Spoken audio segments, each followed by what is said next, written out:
Are you tired of being weighed down? Have you fallen asleep on your health?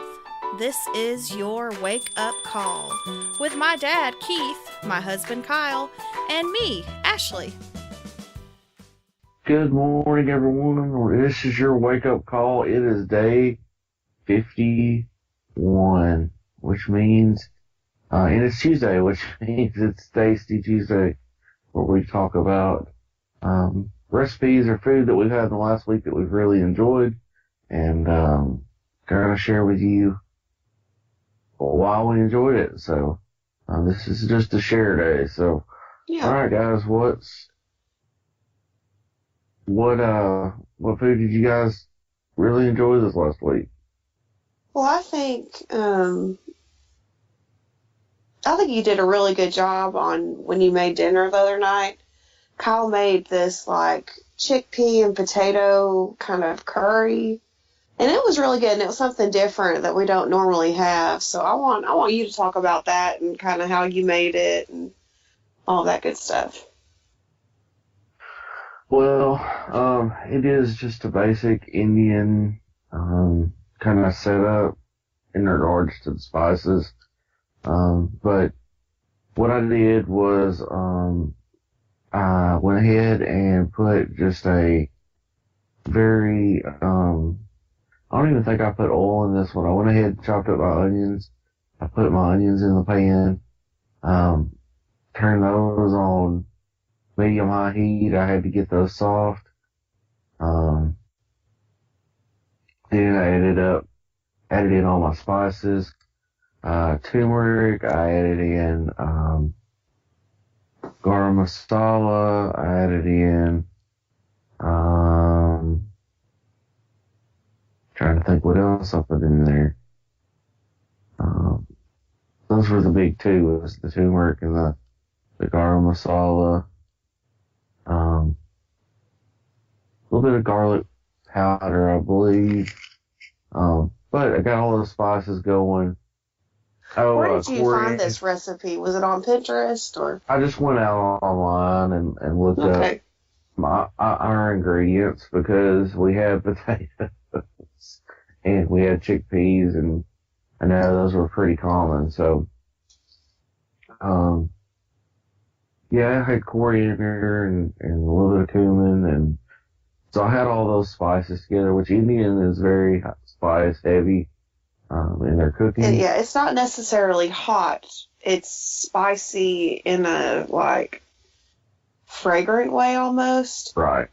Now it did have some red cayenne pepper in it. So right, but it wasn't all that bad. Oh, it wasn't bad. And then what else did we? Oh, okay, so once I got all those in with my onions, I had spent just a little bit of time taking a can of chickpeas and draining the water off. Chickpeas have a skin on the outside of them. I removed the skin from the outside of them. Just like that's some dedication right there to peel all those. Yeah. You just kind of take them and like pinch them a little bit, not real hard, but just a little bit of pressure between your thumb and your finger, and the skin will kind of pop off. I just went through and did the can. So I set those aside, chopped up some potatoes, set that aside, let the spices kind of build up.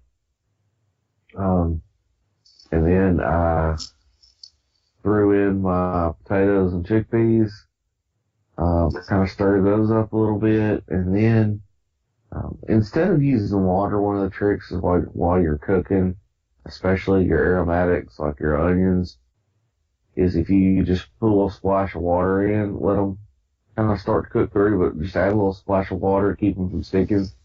You mean instead of using oil, use a little bit of water? Yeah. Right. And so you can, okay, so I put my potatoes and my chickpeas in there, let it come to a boil, added some more water, just enough to cover them, let it come to a boil, and then once the potatoes started getting done and the chickpeas and it had cooked down a little bit, sauce thickened, and I took a can of coconut milk. Now, it called for yogurt originally to be added, which is a common thing in their cooking, but I just took a can of coconut milk, shook it up real good, and slowly added it in. And then, that was pretty much it. I just let it kind of cook through until the potatoes and the chickpeas were done. After we tasted it, Ashley agreed with me it needed a little sweetness, so we put just a hair of brown It sugar in needed it. something, but now that I know, and I didn't realize this, I didn't know it called for yogurt, and yogurt is tangy. Yeah. So we did end up adding a little bit of vinegar. So it's interesting now that I know that. Maybe we could find a dairy-free yogurt next time we try to make it. Maybe. Anyway, it was good.